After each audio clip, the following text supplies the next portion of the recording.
పట్టణ నాజరుపేటలో ఓ కుటుంబం తమలో ఒకడైన కుమారుడి గొంతు కోసి చంపింది. తల్లి, తండ్రి, సోదరుడు కలిసి ఈ ఘాతుకానికి పాల్పడ్డారు. మృతదేహాన్ని మాయం చేసి సాక్ష్యాలు లేకుండా చేయాలనే ప్రయత్నం ఇరుగు పొరుగు స్పందనతో విఫలమైంది. వన్ టౌన్ సిఐ రాంబాబు కథనం ప్రకారం వివరాలు ఇలా ఉన్నాయి. కుటుంబ బంధాలు రాను రాను దారుణంగా తయారవుతున్నాయి. ఆప్యాయత, అనురాగాలకు అర్థాలు మారిపోతున్నాయి.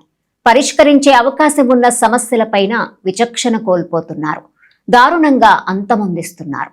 పట్టణ నాజర్పేట్లోని మల్లాదివారి వీధిలో ఓ రేకుల షెడ్లోని ఒక పోర్షన్లో నివసిస్తున్న కుటుంబంలో కొల్లిపర కోటేశ్వరరావు అనే యువకుడు దారుణంగా హత్యకు గురయ్యాడు.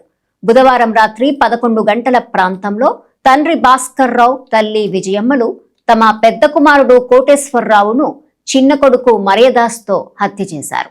ఆ మృతదేహాన్ని మాయం చేసి సాక్ష్యం లేకుండా చూసుకుందామని ప్లాస్టిక్ సంచి ఒకటి తీసుకొచ్చారు.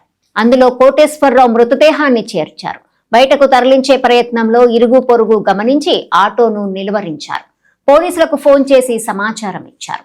వన్ టౌన్ సిఐ రాంబాబు సిబ్బందితో వచ్చి మృతదేహాన్ని స్వాధీనం చేసుకున్నారు. శవ పరీక్షకు పంపి కేసు దర్యాప్తు చేస్తున్నారు. కొల్లిపరకు చెందిన ఆ కుటుంబం కొంతకాలంగా తెనాలిలో నివసిస్తోంది. తల్లిదండ్రులు ఇద్దరు కూలీ పనులకు వెళ్తుంటారు. పెద్ద కొడుకు కోటేశ్వరరావు ఆటో డ్రైవరు, హల్టింగ్ డ్రైవర్ గాను వెళ్తుంటాడు. చిన్న కొడుకు మర్యాదాసు కాంట్రాక్టు డ్రైవర్. మద్యం మత్తులో కోటేశ్వరరావు నిత్యం గొడవలు పడుతుంటాడు. కొల్లిపరలో వీరికి గల 2 సెంట్ల భూమిని విక్రయించి 50,000 ఇవ్వాల్సిందిగా ఒత్తిడి చేశారు. ఆ క్రమంలో బుధవారం రాత్రి మద్యం సేవించి వచ్చిన కోటేశ్వరరావు తల్లిదండ్రులను డబ్బుల కోసం వేధించాడు. ఈ బాధలు భరించలేక పదునైన ఆయుధంతో అతడి గొంతు కోసి హత్య చేసినట్టు పోలీసులు వివరించారు.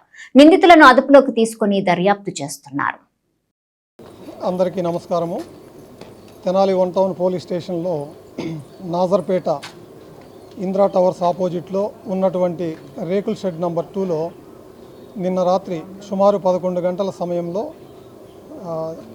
ఆ ఇంట్లో 4 ఉంటున్నట్లు, తల్లి, తండ్రి, అన్న, తమ్ముళ్ళు ఉంటున్నట్లు, వాళ్ళ మధ్య ఆస్తి తగాదా జరిగినట్లు, ఆ క్రమంలో జరిగిన ఘర్షణలో కొల్లిపర కోటేశ్వరరావు అనేటువంటి అతని పెద్ద కొడుకుని విజయమ్మ, మర్యాదాసు, భాస్కర్రావు అనేటువంటి 3 వ్యక్తులు అతన్ని కొట్టి చంపినట్లుగా మాకు 112 కాల్ వచ్చింది. మేము ఇమీడియట్గా సీన్కి రష్ అయ్యాం. మేము వచ్చే సమయానికే వాళ్ళు కొట్టి చంపి బాడీని ఆటోలో తీసుకెళ్లే ప్రయత్నం చేస్తూ ఉండగా స్థానికులు అడ్డుపడి ఆపి మాకు అప్పగించడం జరిగింది. మేము ప్రియాంక అనేటువంటి ఒక మహిళ, ఎవరైతే సర్కమ్స్టాన్షియల్ విట్నెస్ ఉన్నారో ఆవిడతో రిపోర్ట్ తీసుకొని కేసు నమోదు చేసి దర్యాప్తు చేస్తూ ఉన్నాం. డిసీజ్డ్ ఆటో డ్రైవర్, మృతుడు ఆటో డ్రైవర్, అతను వీళ్ళకి కొల్లిపరలో ఒక 2 సెంట్ల ఇళ్ల స్థలం ఉంది. ఆ ఇళ్ల స్థలం అమ్మి ఒక 50,000 రూపాయల డబ్బులు ఇవ్వమని తల్లిదండ్రుల్ని ఒత్తిడి చేస్తూ ఉన్నారు. దాని మీద వీళ్ళకి ప్రీవియస్గా కూడా గొడవలు జరిగినాయి. రాత్రి ఆ డబ్బు విషయంలోనే గొడవ జరిగిన క్రమంలో జరిగిన ఘర్షణలో అతన్ని కొట్టి చంపడం జరిగింది. మేము నాజర్పేటలో 3 సంవత్సరాల నుంచి ఉంటున్నాము. రేకుల షెడ్లో మాది 4వ గది. 2వ గదిలో 12:01 పెద్ద సౌండ్ వినపడింది. ఏంటా అని చెప్పి తాళాలు తీసుకుని బయటకు వచ్చేలోపు తండ్రి, కొడుకు, తల్లి, తమ్ముడు, నానమ్మ గొడవ ఆడుకుంటున్నారు. మేము వెళ్ళి ఏంటమ్మమ్మ గొడవ జరుగుతుంది, తలుపులు తీయండి అనేలోపు వాళ్ళు తలుపులు తీయమని చెప్పి గడేసేసారు.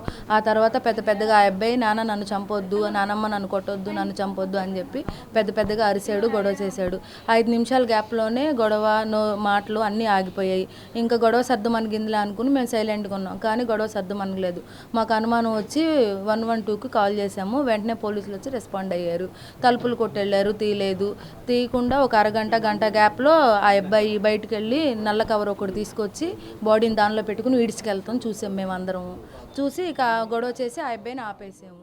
ఆ అబ్బాయి తీసుకెళ్ళి ఆటోలో